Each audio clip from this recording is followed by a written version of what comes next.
Yes, I bought a pre-built computer system instead of building it myself, which I've been doing the last 20 plus years. Reason, and the only reason, is the video card prices. This system pretty much is a refurbished system, but it cost me a few $100 more than what the video card alone would have cost me. So it was just a no-brainer. And overall, I'm actually very pleased with the system, hence doing a video review to share with you. It's from Newegg, made by Skytech, and the model is Chronos. Comes with the AMD Ryzen 7 5800X, 32 gigs of DDR4, and the video card is basically the highlight of the system, 3070 Ti from EVGA. And here I'm kind of like going through the initial boot just to check the system. Before I do any kind of changes, I want to make sure it's out of the box, it's going to run, and it did run. Did have a few dents and scratches and minor flaws, but nothing major. System actually ran really well, really stable, no issues. Once it booted up, once I'm actually on the desktop, I did notice uh, a software issue which I will actually share with you.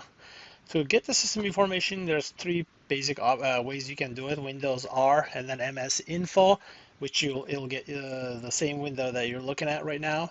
Or you can use DX Diagnostic, DX Diag, and gets you diagnostic. And the other option is holding down the Windows key and pressing I, which will get you the system information. It's a little bit more condensed, but anyway, this is the issue. NVIDIA control panel is not found. It's a corrupt or damaged installation files.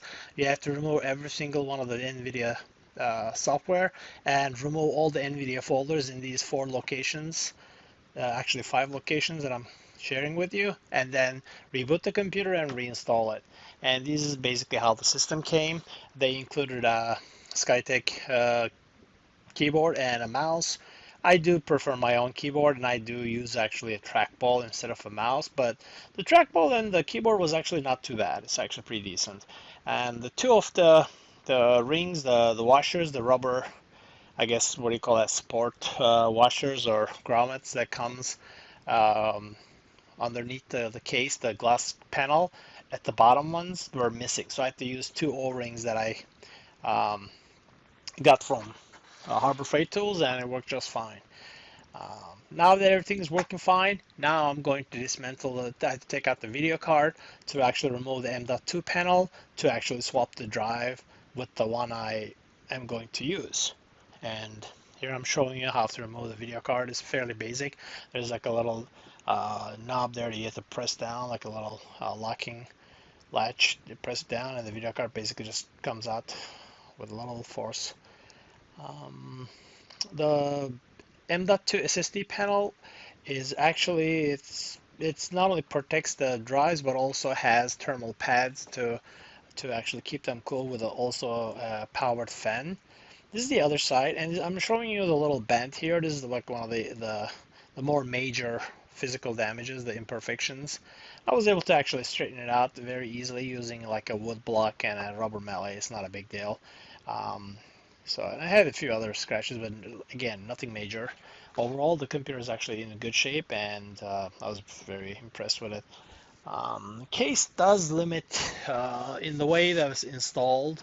The cooling, the radiator and the fans had to be in the front of the computer, which means you couldn't install any more CD-ROM drives or any other 5.5 inch or 5.25 inch bays in the front of it. That's the only limiting factor. So if you do have to use a CD-ROM, DVD-ROM, Blu-ray, you have to use an external drive.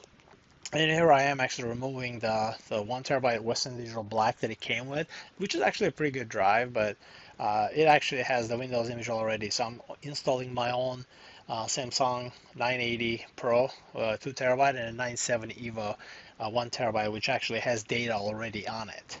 And I installed my 980, the main boot drive, in on the left side, but the actual drive 0 is in the middle, the center one, just like heads up. So if you care about that, it really doesn't matter which one has the bootable image on it. The system will boot up just fine, unless you're doing some RAID or some other weird configuration. But still shouldn't matter. So just just a little tidbit information for you. When you're tightening the T8 bolts that secures the M.2 panel, make sure you do not even make them snug. You should be able to actually turn the screwdriver back and forth a couple of times without any resistance. It should be almost a little bit on the loose side. You do not want to make it too tight and apply too much pressure on the M.2 drives or anything underneath. That thing is fairly secure as is. Installing the card bracket, I found that it's easier to do it at the same time as the video card, because once the video card is installed, it's really hard to get the bracket in there. And then once you install it and pop the video card in its place, then you can actually put the screws for the video card and secure the card in its place, and then you can attach the power cords, and then you can put on the two bolts that secures the bracket to the case from the side. And that's pretty much it. It's fairly easy, straightforward. Clean case, clean installation, is professionally installed and configured. Wires are out of the way. It has a very nice, clean look. Again, the only obstacle was if you're going to use any kind of drive, CD-ROM drive or DVD-ROM drive, they have to actually insert it to the case. You're not going to be able to use any internal drives, and it didn't look like the radiator and the fans would fit.